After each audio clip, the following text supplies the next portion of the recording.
ಸುತ್ತ ತೋರ್ಸ್ ಕಾಯಿ ಬಾಳ್ಬಿಟ್ಟು ಕಾಯಿ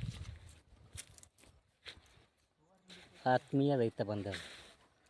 ಆರ್ಗ್ಯಾನಿಕ್ ಪೊಟ್ಯಾಶ್ ಹಾಕಿದ್ರಿಂದ ನಮ್ಮ ಗಿಡದಲ್ಲಿ ಈ ಥರ ಕಾಯಿಗಳಾಗಿದ್ದಾವೆ. ತೋರಿಸ್ಬೋದು ತೋರಿಸಿ ಗಿಡ ಎಲ್ಲ ತೋರಿಸು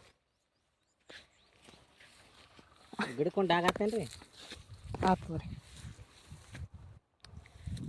ಮತ್ತೊಂದು ಗಿಡ ತೋರಿಸಿ ಮತ್ತೆ ತೋರಿಸಿ ಮಂದಿಗೆ ಹುಷಿ ತೋರಿಸಿ ಗಿಡ ಕಾಯಿ ತೋರಿಸಿ ಹಂಗೆ ಡಾಗ್ ಮಾಡಕತ್ತಾಗ ನಾವು ತೋರಿಸಿ ಕೆಳಗೆ ಕೆಳಗೆ ನೋಡ್ರಿ ಇಲ್ಲಿ ಸಲ ಗಿಡ ದೂರ ಮೊಬೈಲ್ ಡಾಗ್ ಮಾಡೋದು ನಾವು ಡಾಗ್ ಮಾಡಕತ್ತಾಗ ಮಾಡೋಣ ನಾವು ಈಗ ನೋಡ್ರಿ ಇಲ್ಲಿ ನೋಡಿಲ್ಲಿ ನೋಡ್ರಿ ಈ ಥರ ಕಾಯಿ ಆಗುತ್ತೆ ನೋಡಿ ಗಿಡ ತೋರಿಸಲೆ ಗಿಡ ತೋರಿಸಲೆ ಗಿಡ ತೋರಿಸ್ರಿ ಅಣ್ಣವ್ರ. ಗಿಡ ಸುತ್ತ ಹಾಕಿ ಗಿಡ ಹಾಕು ಮತ್ತೆ ಸಂಶಯ ಆಗ್ತಾ ಆ ಮುಂದಿನ ಗಿಡ ತೋರಿಸವನಿಗೆ ಆ ಗಿಡಕಾಯಿ ತೋರಿಸಿ ಸುತ್ತ ಆ ಕಡೆ ಕಡೆ ಕಿಟಕಿ ಇಡಿ ಮ್ಯಾಲ ಇಲ್ಲಿ ತೋರಿಸ್ರಿ ಇಲ್ಲಿ ನೋಡ್ರಿ ಕಾಯಿ ಇಟ್ಟು ಬಿದ್ದವ್ರಿ ಅಲ್ಲಿ ನೋಡಿ ಕಾಯಿ ನೋಡಿ ಇಲ್ಲಿ ತಾವ್ ನೋಡ್ರಿ ಬಿಡ ಹೆಂಗೆ ಕಾಯಿ ಒಲೆ ತಿಂದಿಲ್ಲ ಅವಲ್ಲ ಕಾಯಿ ಹಾಕಮ್ಮ ಏನು ಮಾಡಲ್ಲ ಬಡ ಬಡ ನಾನು ಸಾಕು ಒಂದು ಗಿಡಕ್ಕೆ ಎಟ್ಟಾಗ್ಯಾವ್ರಿ ಕಾಯಿ ಒಂದು ಡಾಗ್